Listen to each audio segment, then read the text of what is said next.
Blog Talk Radio, the world's largest online radio network. Hello, and welcome to another exciting edition of SFP Now. We've got a great interview lined up with you tonight, folks. We've got Crystal Lowe, who's going to be telling us about the brand new series, Primeval New World, which is a spin-off series to the very, very popular Primeval, which originated here in the UK. For those that don't know, that are not familiar with it, Primeval is about it's about a team of scientists, and they find that there are portals opening up all over Great Britain, or all over London, as the case was with Primeval, where you have prehistoric creatures coming through, as well as some really interesting futuristic dinosaurs and such. The series ran for about 5 years. And Impossible Pictures have now actually teamed with Space, and they're actually making a new series called Primeval New World, and Crystal Lowe is one of the stars. So without further ado, I'm just going to run the interview, and we will be back with some news immediately after. I'd like to welcome Crystal Lowe to the show, who's going to be in the new series Primeval New World, right? I sure am. I'm very, very excited for it to come out. It actually feels like it can't come out any sooner because I want people to see it, and I want to hear what you guys all think about it. Cool. Well, I've got a few questions before we actually get to talking about Primeval, if that's okay. And sure. Ease things in. But I looked at your bio, and it looks like you started off. You went down a modelling route into acting. I'm just wondering, did you always want to be an actor? Well, it's funny, and it's in every bio that I've ever read about myself.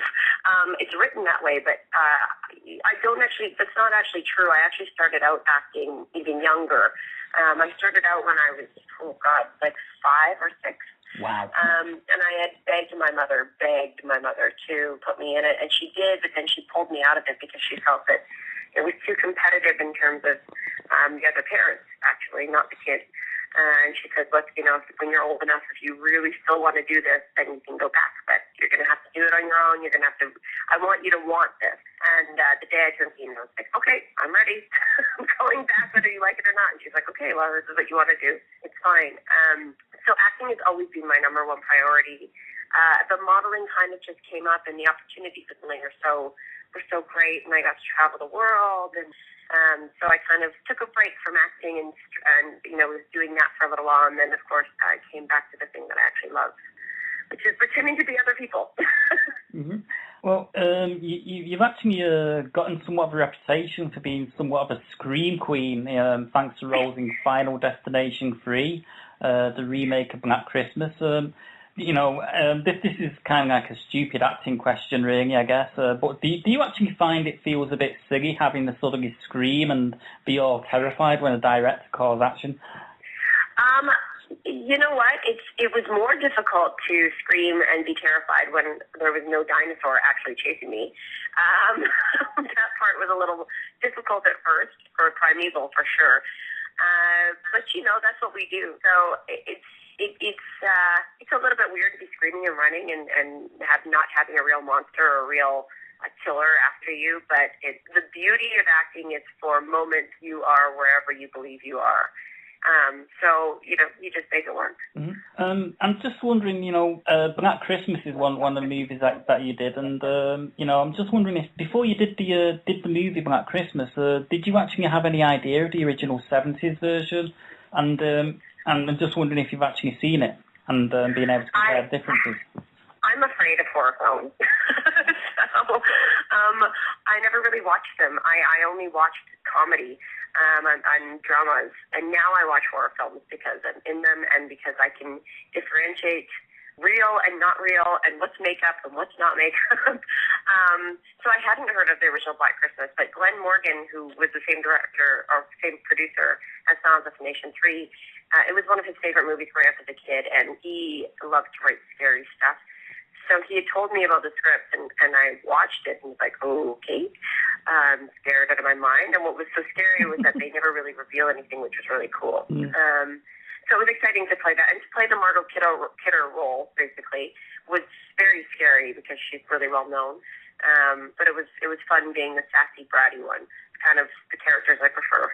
Yeah, it's kind of funny because Black Christmas was actually the film that pretty much, you could say that Black Christmas pretty much fathered the whole genre of the slasher movie. It was like the first one. Yep, I've heard that, yes. I'm too scared to watch the rest of them, really, so I don't know. Well, to be honest, I'd not seen it until I'd actually heard about the remake, and I kind of went out and seen the original, and then went out and seen the remake just to sort of have a look. Quite an enjoyable movie for me, because I don't really feel fazed by horror. I just find it quite funny. It's kind of my version of comedy, because you kind of know when someone's gonna bite the dust. You can kind of read the clues that are telegraphed on the screen, and it's kind of fun for me, horror. Yeah, that's true. Anyway, another role you did was Vanna in Smallville, and that was a bit more of a kick-ass role for you until you actually started crushing on Clark Kent. How did you find working with the Smallville cast, and what were they like as a group for you to work with? Oh, that was one of my favorite shows that I've ever done, ever. They were lovely. They were a well-oiled machine by the time I got on. It's funny when you go on a crew like that who's been working together for so long. They just know what's going on all the time, what to do, where to move. I mean, there's no second-guessing anything. It's just because they know, right? And they've had the same cast for years, and they were so lovely. Tom was an absolute doll to work with. He was so sweet and kind and very willing to help out with anything, which made the crush a little easier. For me to play. I was like, perfect. It was a great experience. I wish that Smallville went on for another 4 years and I could have been a part of it. That was my only sad part, not being on it more. Well, you never know. There's a new show starting called Arrow. You might be able to get a guest in on that at some point. Well, I'm waiting. Funny little side question here. If you were a superhero in real life, what superpower would you like to have? I just asked this question to myself the other day. It's so funny, I had this conversation with someone else. I would have to say time travel, and for so many different reasons, because there's so many people that I would like to meet, and also I really would like to snap my fingers and be in the places that I have to be within seconds, because I am a workaholic and I tend to spread myself pretty thin, and it would be so much easier if I could just snap my fingers and be there. I can definitely relate to that. Sorry? I can definitely relate to that. I mean, I'm working on about 3 or 4 different projects right now. It's exactly. And if you could just snap your fingers and go to each one quickly, check in, make sure it's good, and then go to the next, life would be so much easier. Well, we'll soon be seeing you in the new Primeval New World, which is the Canadian spin-off of the UK original. So I'm just wondering, how have you been finding that, and what can you actually tell us about your role in the series?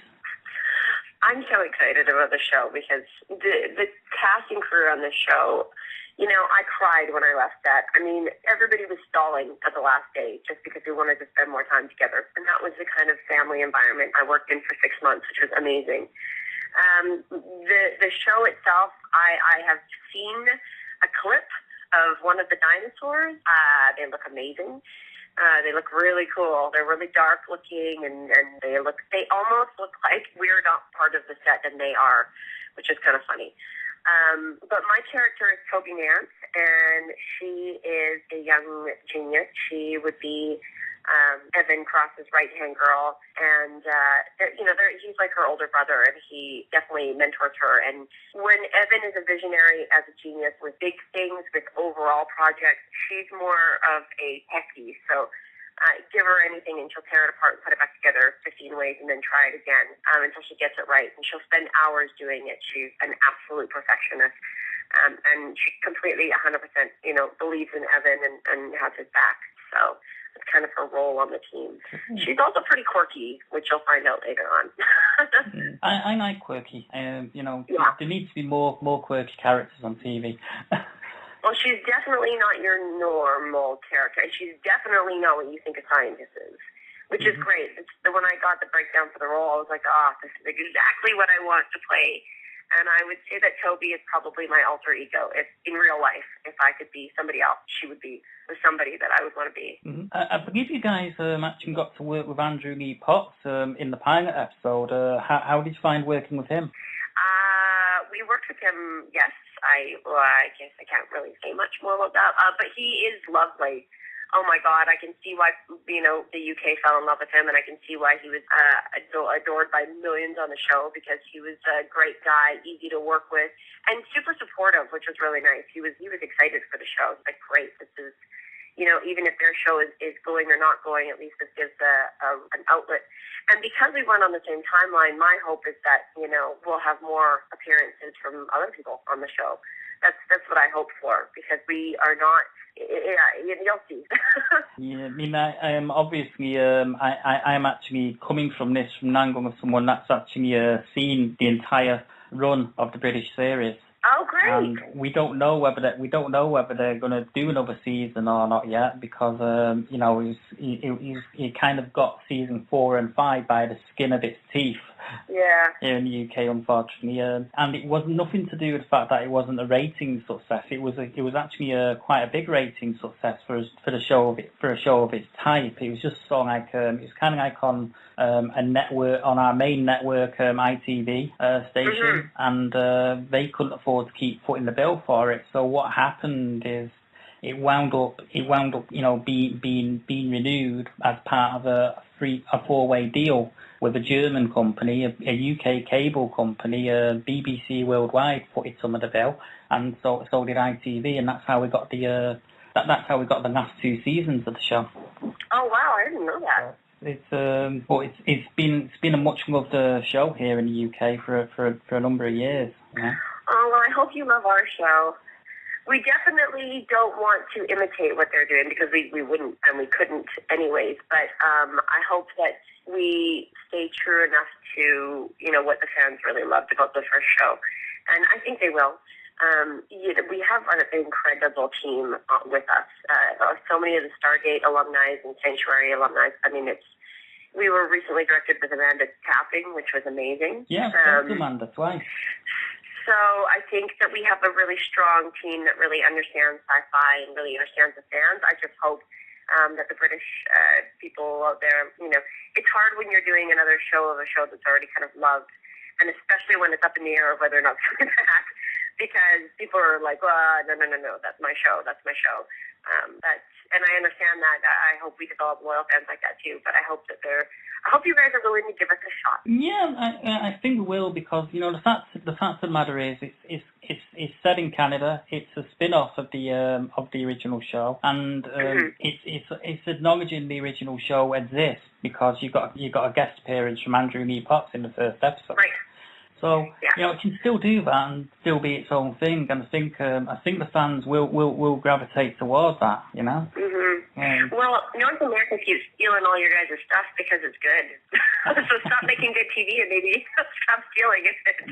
Well, they're not having Doctor Who. I don't know if they could redo Doctor Who. I don't even know if it's possible. I'd say if they suddenly cast an American in the role of the Doctor, I'd stop watching it. I know. Well, that's the thing. You can't. How could you? You can't do that, because the Doctor's quintessentially British. I'd rather cast a woman. Yeah, exactly. Then not. I mean, that'd be. I mean, it's funny because you guys, The Office, obviously has come to the States, and so has Being Human, and I, they did their own spin on your guys' kind of programming, but ours is definitely not acknowledging that there's a British show, and like you said, we have Andrew Potts on the show, which is great, and I like that we're doing that. What it was explained to me is that CSI has, CSI Miami, CSI New York, yada, yada. We would be like that, which I kind of like that, because that means that it's possible to have, dinosaurs and anomalies appear everywhere, which is was my argument when we first got on the show. I was like, wait a minute, do they only appear in Britain? Like, well, no, they would have to appear all over the world. The funny thing is, there was actually an episode towards the end of the 5th series of Primeval here in the UK, where they kind of set that up so you guys could actually do that. Interesting. So that's been set up because I believe it's it's pretty much the same production company that's heading up with Impossible Pictures, right? Yes, right. That is right. Yes. So I think they would have done that deliberately to sort of like try and sort of like have some crossover between the two if the UK show continues. Whether or not it is going to, I don't know. But that said, the UK series ended on such a note that it was quite satisfying from the fans' point of view to actually see the show end, but at the same time there was still a little bit of a story thread in there to allow it to continue. Oh, good. So it's they've not sort of like tied off the storyline too much, if you know what I mean. Exactly. But I say it would be cool. They've been talking about doing a theatrical film for a number of years now. But it's been done. It's been done by Warner Brothers supposedly. But it would be pretty cool if we could actually somehow get the two casts together, the Canadian and the UK cast working together on that for that would be amazing. That'd be fun. It would be amazing. But yeah, have you actually seen any of the UK series or? Yeah, I have. I didn't want to watch it. Usually when I audition for something, especially something that has already got a big following, I always do my homework. I always watch a bit of the show so I understand the tone of the show and what the show is kind of about. But I didn't want to watch too much of the show because I didn't want it to influence what I was doing. Look, when I get on set and when I choose my character and how I'm going to play it, that's how I'm going to play it for the rest of the show. So I don't want to imitate anybody else or try to be anyone else's character. That's their character. Yeah.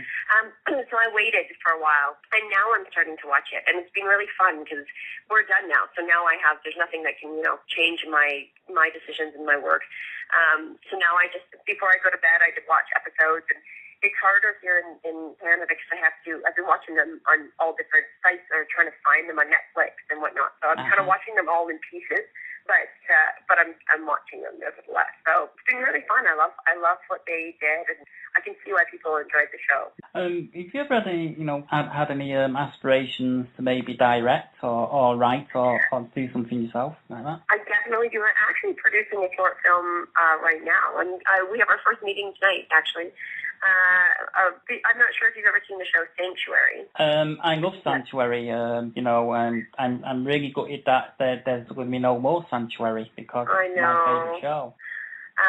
Agam Darshi, who was on Sanctuary, she has written and is directing a short film that I will be producing. Cool. So yeah, it's really neat. We were kind of laughing because we're starting to call ourselves the Girls Sci-Fi.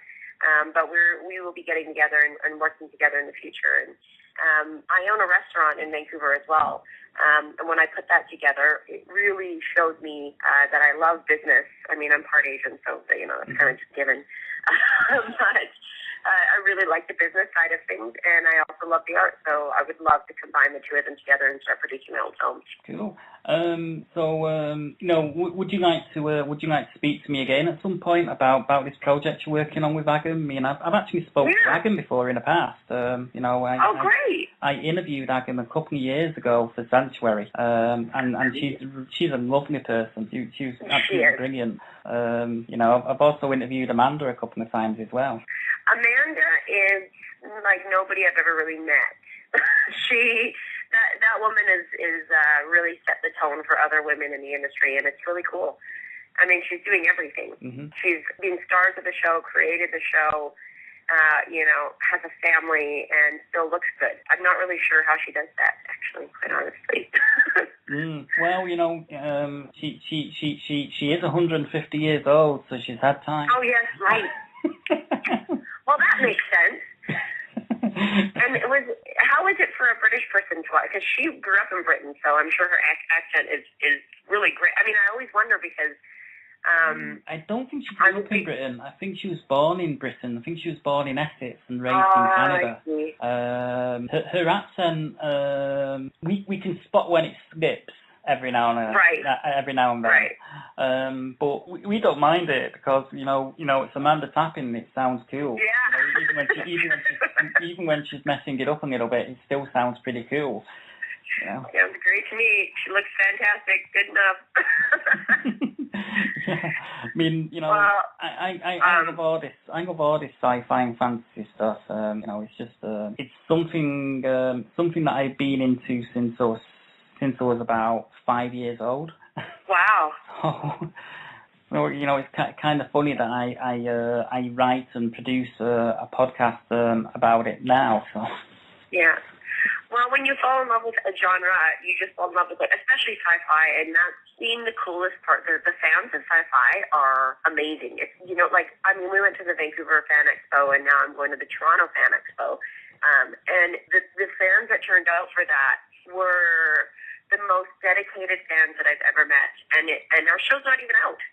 They were, they knew things and were asking questions, and it's really nice to be appreciated by the people. I mean, these are the people that, give me a job, ultimately. Mm-hmm. So it's really cool. Well, I've got to say, I'm hoping that Primeval New World's very, very successful for you, so that you get lots of time to spend with your second family. I hope so, too. And I really want to come out to the UK again, because I'm hoping the show does well enough and you guys like it enough that, somehow the cast gets to get out there. My mother is actually from Glasgow, and I am dying to go there. So if I can make myself over to London or something like that, then I can scoot over to Scotland and take a look. Cool. That's what I'm hoping. So fingers crossed. Well, my dad was from Dublin, Ireland. Oh, cool. My grandmother on my mother's side was from Liverpool, but my maternal grandfather, who I never knew, he died shortly after the war. He was from Poland. Oh. So, that's interesting. Quite a bit of mixed blood in me. Yeah, I'm a strange mix. I'm a Chinese Scottish mix, which is a little more rare about here. I'm not sure out there, but I definitely want to try and reach all the different, places where my family came from. I just want to see it. Maybe I've been dating actually an Asian Scottish mix as well. So. Oh, that's fantastic. You have good taste. And so, I mean, I'm just I'm just a pretty easygoing guy anyway. So. Anyway, I'd like to thank you for your time. It's been great speaking to you. I'd love to speak to you again about this other project, the sci-fi project you've got with Agam. For sure. But it's been absolutely fantastic speaking with you, Crystal. And I look forward to seeing you on Primeval. Thank you so much, and thank you for the call. And that was Crystal Lowe from the new Primeval. Sorry if I was a little bit a little bit of an interruption midway there. My mic cut out, and unfortunately, with the mic cutting out the way it did, I wasn't able to I wasn't able to basically it was technical problems. My mic is cut out. My microphone and headphone set that I've been using for the past 10 years. For the past 2 years on Blog Talk Radio, it's actually served me through over 120 podcasts. Happened to choose today to conk out on me. So basically, what happened is I basically had to disconnect from Skype. I had to reconnect with my phone. Then I reconnected with Skype and found out that was just a headset on the microphone, which has pretty much died. So basically, I'm using the internal mic in my computer right now. So I hope you guys can hear me okay. But apologies if it interrupted the interview, because I know it happened. I know it did. I forgot to mute the damn thing while I was running the interview. So what I would do is on the show after, I'll actually run again. So for anyone that wants to listen to it again, you can do. We'll be running Eddie McClintock. An Eddie McClintock interview on Wednesday. So what I will do is I'll run it with that, and we can just double up on the interviews in that show. So again, my apologies. It was technical problems. The microphone cut out, and I had to do a test on the internal mic on the computer and everything. I just forgot to hit mute. Anyway, on some news. There's quite a lot happening this week. A lot of it's to do with Doctor Who, but one of the things that has actually happened is it's been confirmed that Joss Whedon is actually going to be doing a S.H.I.E.L.D. TV series. as well as the Avengers sequel. And, you know, the great thing is he's actually been talking about it recently, and here's our report on it. This was posted at SciFiPulse.net earlier tonight. And here's what here's the article that Robin has put together. Robin Brownfield, who's one of our writers. So thanks for this, Robin. You're about to hear your work read out on the radio. This seems like Joss Whedon's big damn year, and it just keeps getting better and better. Whedon, now the darling of the movie world, Marvel and Disney, has confirmed that he is on board to work on a S.H.I.E.L.D. series for ABC. While Whedon will not be showrunner and the pilot for the series has yet to be shot, he has already started putting together a crack team of writers from his Mutant Enemy days. The S.H.I.E.L.D. show kind of dropped in my lap, and I love working in TV, Whedon said in an EW interview on Thursday. I get to really build a show with people I really trust and love.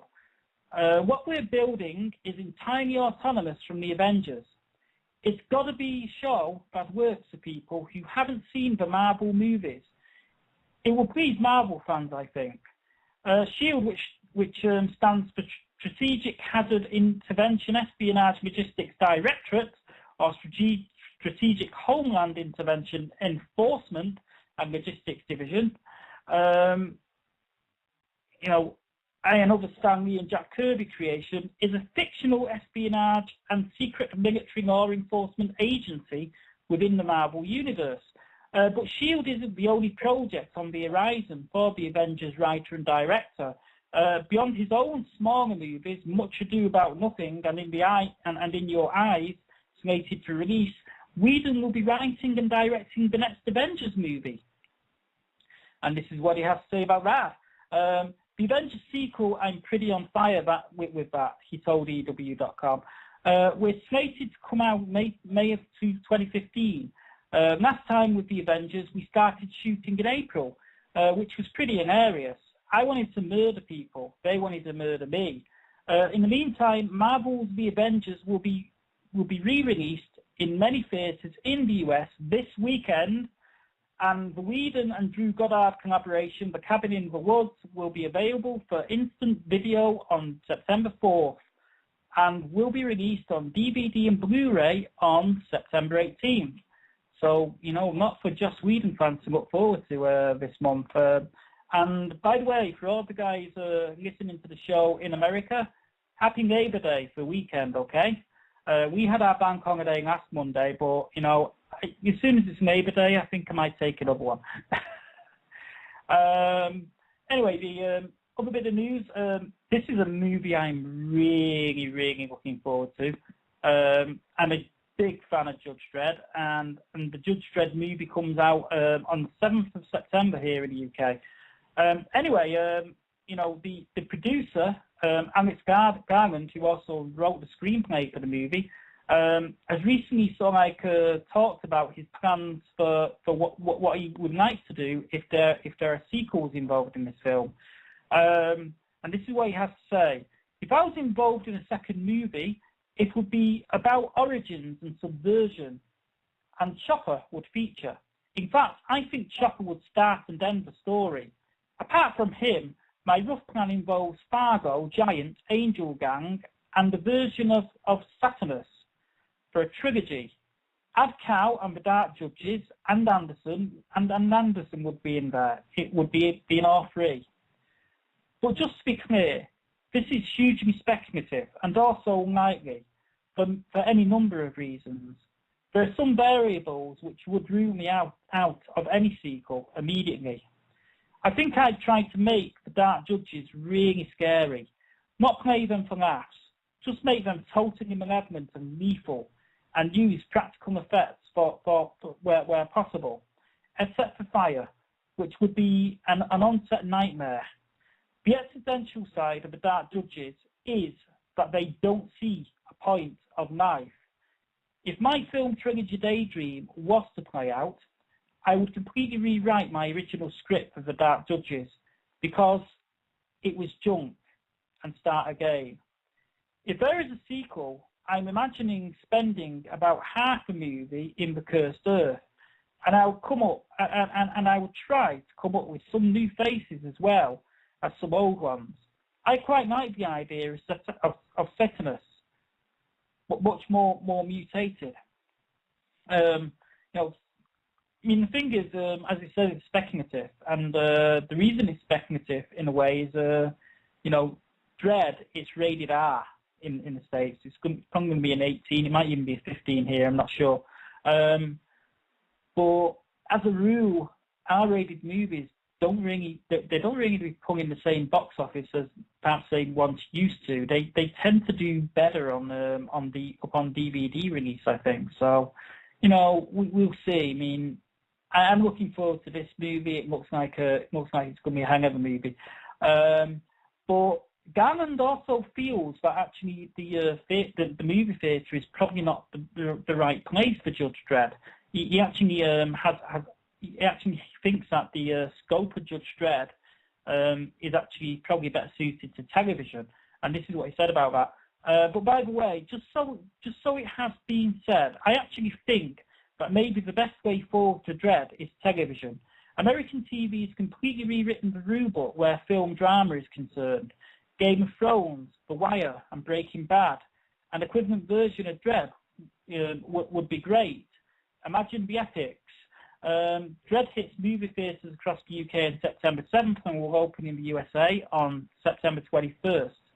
And I can't wait. I'm actually going to go out my way to see that one.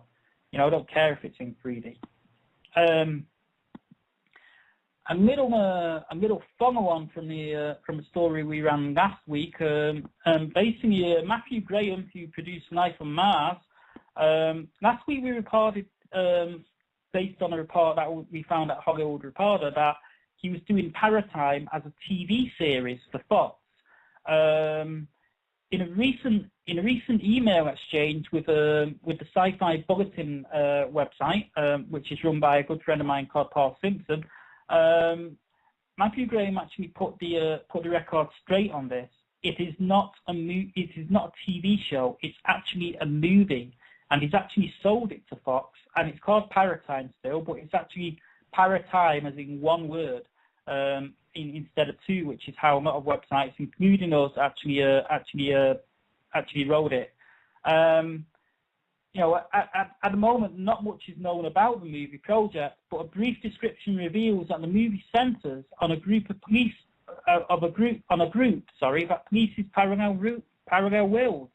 The movie is being produced by former Lucasfilm Vice President Steve Zerning. I'm not sure if that's a silent T in front of his name. Who is also working on a big screen expansion on the short film Ruin. So, you know, Paratime is actually a movie. So that's an interesting little bit of news. Let's see what else we can find here. We're running out of things to talk about here, which is amazing. So actually, well, yeah, Matt Smith, who plays the Doctor Who premieres tomorrow night at 7:20 p.m. in the UK. But the 11th Doctor, Matt Smith, has revealed that he feels the change in companions on the series is something that always helps to redefine the Doctor, and he looks forward to the fan reaction to the new companion, Jenna Louise Coleman, who will join the show for the Christmas special. When asked how the Doctor would change without Amy and Rory, Smith told Heat magazine, that's something I'm trying to explore in the playing of him at the moment. I think a new companion coming in changes who he is, so hopefully there'll be some kind of fruits in that relationship, redefining him a little. Karen Gillan, who will be part of the series, said, I think the Doctor's going to be sad to see the Ponds leave, but he's also going to carry on because that's what he's done for the past 50 years, essentially. When quizzed on how Coleman is fitting into the series, Smith said, she's doing brilliantly. She's actually doing night shoots as we speak, poor thing. As I said, Doctor Who will return tomorrow, September 1st, on BBC One and BBC America. And I think it's also going to air in Canada tomorrow night as well. I'm not sure, so don't quote me on that. Okay, let's see what we got here. The Possession cast on what makes a scary movie. Oh, it's a video. Charlie Sheen, I tried to play Spider-Man. Oh, this looks funny. Charlie Sheen, the actor turned comedian turned actor turned goofball turned actor, has basically come out and he said that he tried to play Spider-Man. This is a report from the Hollywood Reporter. This past summer, Andrew Garfield became the second star actor in the past 5 years to play Spider-Man on the big screen, taking over web-slinging the role from Tobey Maguire. If you think that was a big transition, just imagine a Spider legacy that includes Charlie Sheen. It almost happened. And this is what he had to say about it. I had an office at Orion at the time, and I bought them Spider-Man. Sheen told Jay Moore on the new episode of his podcast, More Stories. I said, look, in a couple of years, I'll be too old to play Peter Parker. And they said, yeah, we're just thinking that cartoons are not the future, comic books are not the future. And I said, but it's Spider-Man. I'm perfect. And they were like, nah, we're going to wait. As for whether he had the rights to the character, Sheen said that wasn't a concern. He says, I had a guy in my pocket who was going to get them for me, he assured Moore.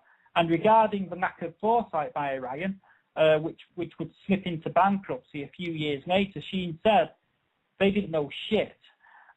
Outside of the Christopher Reeve Superman movie series, the 70s and 80s were quite nice on comic book fare, with the 1989 Tim Burton Batman film ultimately responsible for kicking off the first real wave of comic book films.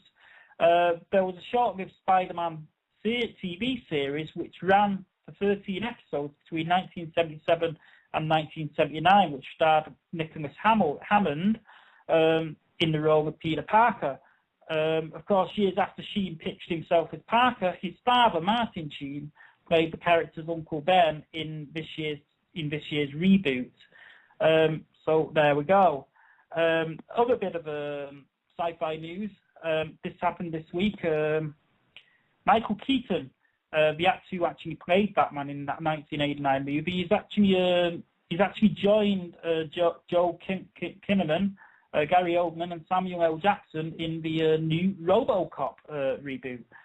He will be playing a role that Hugh Laurie was in negotiations for, but Hugh Laurie dropped out of negotiations for it sometime late last week.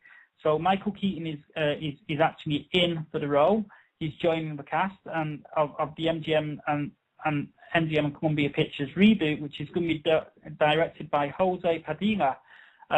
He'll play the role of Hugh, the role that was being negotiated for by Hugh Laurie, as I've already said. And this is what they have to say about it. Michael is the final addition to the amazing cast we have assembled for this film, and it is so great to have a last puzzle piece in place, Padilla said in a statement. It's thrilling that everything has come together to bring this innovative new version of RoboCop to life. We've got a great script, a great cast, some killer ED-209s, and I can't wait to get Alex Murphy back on the streets. Hollywood Reporter's Heat Vision actually broke the news of Laurie's involvement back in June, but a deal didn't come together, and Laurie and the movie's makers parted ways late last week. Keaton now takes over the role of the evil and ultra-rich CEO of Omnicorp, the company that makes RoboCop. Keaton's last major film appearance was in 2010's The Other Guys, and he voiced the part of Ken in Toy Story 3. He's read by ICM Partners and Zephyrin Veteran. So there we go. Something's just caught my eye. Apparently, Michael Douglas is going to play Ronald Reagan. How science fiction is that?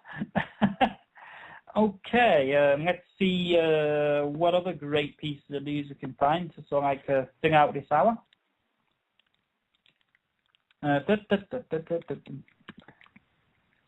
I've actually run out of space on my middle notes here, so we're surfing and winging it as we go on.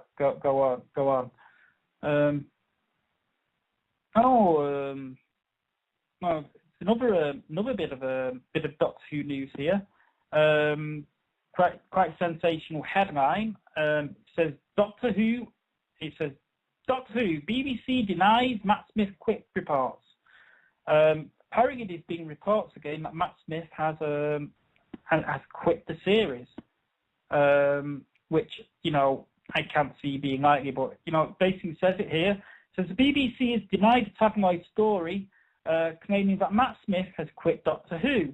An article on the front page of tomorrow's September first Daily Mirror is headlined "I Quit," and alleges that Doctor Who's Matt caused time on the Time Lord.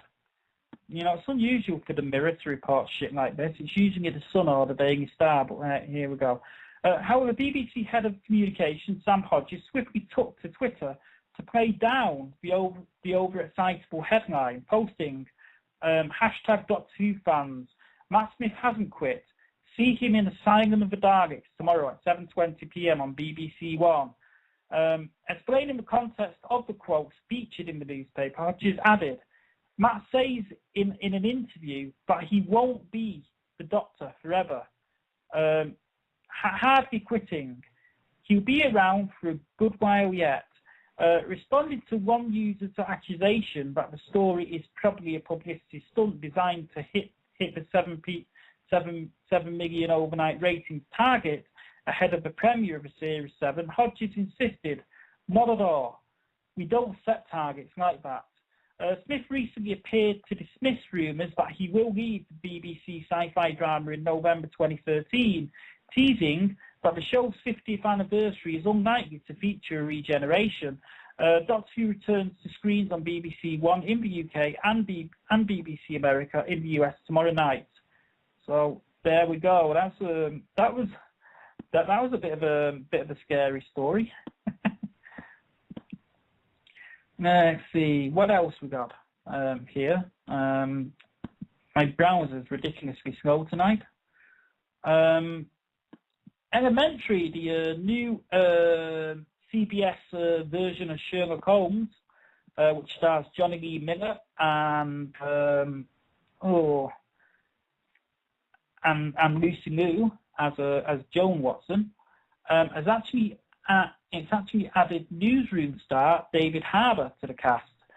Elementary has cast newsroom star David Harbour in a guest role. The contemporary Sherlock Holmes drama stars Johnny Lee Miller as Conan Doyle's detective and Lucy Liu as his partner, Joan Watson.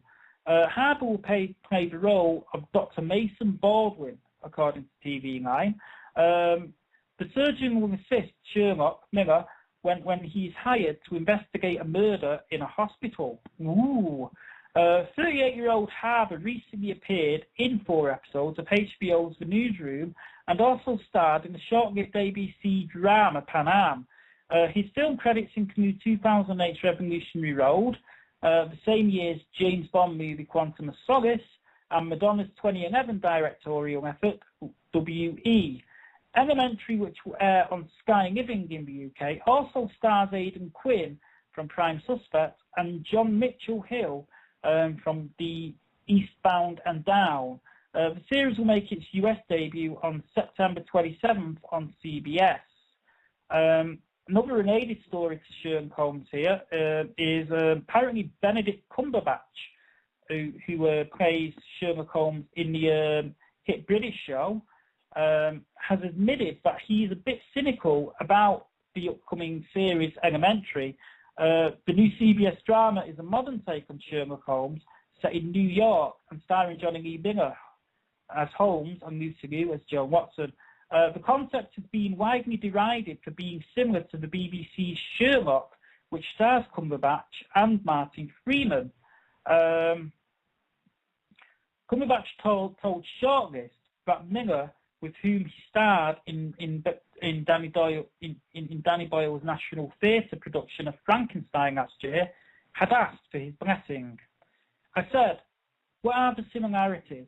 And he went, well, it's modern. I went, oh. Then he said, Lucy Liu's going to play Joan Watson. And I went, oh. I got hold of the pilot script just to check it out. I don't know. We'll see. I think there's room for us both to coexist. I don't feel threatened by it, and I wish him the best. Which is as diplomatic as I can be. Cumberbatch went on to admit that he would prefer that Miller didn't do it, but that he understood his decision to take the part. When you get used to a certain standard of living and they whack the paycheck at you, what are you going to do? I think Johnny was like, mate, I've got the mountain. I've got a mountain to climb here. You've got nothing to fear. I wish him the best of luck, but I'm a bit cynical about why they've chosen to do it and why they cast him. Cumberbatch previously spoke more positively about the series, saying that Elementary was likely to provide a very different spin on Arthur Conan Doyle's iconic detective.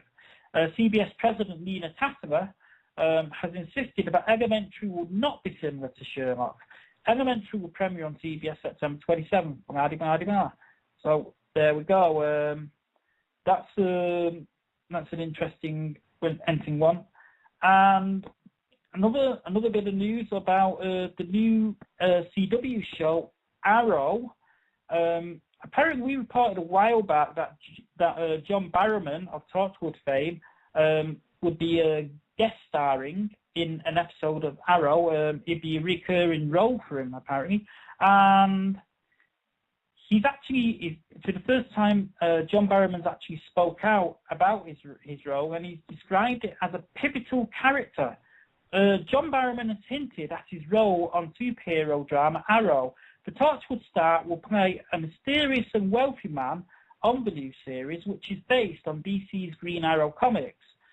More is going to be revealed about him, but he'll be pivotal to the program, Barrowman told fans at Fan Expo in Canada. The actor and TV host added, "I'm glad I'm going into another realm of sci-fi and fantasy. It's time to create another cool character." Barrowman recently told Digital Spy that he would not rule out a future return to his Torchwood character, Captain Jack Harkness. Torchwood is very popular, so I would personally love to come back, he said. It will probably come back again, but but under another guise. It might come back as another miniseries or another full series or a movie even, so who knows? It's a character that I love, and it's a show that I love. There's a huge audience out there for it, and they want more. Arrow debuts on the CW in the US on October 10th. Sky One has picked up the rights to air the series in the UK, and you know that's a new story on Arrow. So that sounds like an interesting character that Barrowman's got there. So there we go. That's about it for tonight, folks. I'd like to apologise again for the unscheduled microphone test in the middle of the pre-recorded interview we ran. Like I said, I ran into technical difficulties. My microphone headset broke.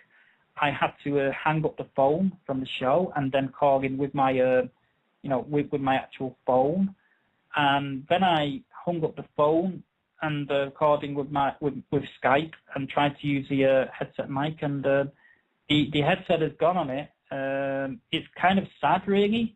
I've grown emotionally attached to this headset because I've had it for over 10 years, and it survived something like 150 shows with me. And it's been a feature of every single show we've done on Blog Talk. But it looks like tomorrow I'm going to have to go out and buy a new headset mic. Hope you've been able to hear me okay. I've been using the internal mic on the computer, and I've had a headset plugged in to prevent any noise coming in that would have otherwise came in. Thanks for listening. And we'll run the Crystal Lowe interview again on Wednesday with another interview we got, just so you can hear it without the mic test going on, about 20 minutes in. again, sorry about that. I did realise that the microphone was not muted at the time. So that's it for now. Look out for Jeff Ferguson tomorrow night. He'll be doing another episode of Jeff Trek. At this moment, I don't know if he's got any guests or anything going on with that regard. But you know, I'm sure it will be a blast tomorrow night when he hits the airwaves. And on Sunday at 4 p.m. Pacific time, that's 7 p.m. Eastern time, I'll be doing another episode of the Pandorica Opens with Raisa and Shai Rosnin here on on the SciFiPulse channel. And we'll be actually reviewing and recapping Asylum of the Daleks, which is the first Doctor Who episode. So it's going to be cool. It's going to be pretty cool. I'm pretty excited about Doctor Who being back on the air. I can't wait to watch it tomorrow night. I'll probably have watched it several times over by the time I do the show on Sunday night. So, you know, keep an eye out for that. And we'll be running a short show on Monday, but it will only be a half-hour thing with, you know, news and some comic book news and such. And then on Wednesday, we're actually going to be moving the regular show to Wednesday night. Basically because I'm finding a bit too much doing two shows on the bounce on the Sunday and Monday. So we're going to sort of move the big show to Wednesday. And we'll probably continue having one on Friday. So thanks everyone for listening. I'd like to thank Ali in the chat room for checking us out. That's all for now. So goodbye. Blog Talk Radio, where millions of hosts and listeners gather.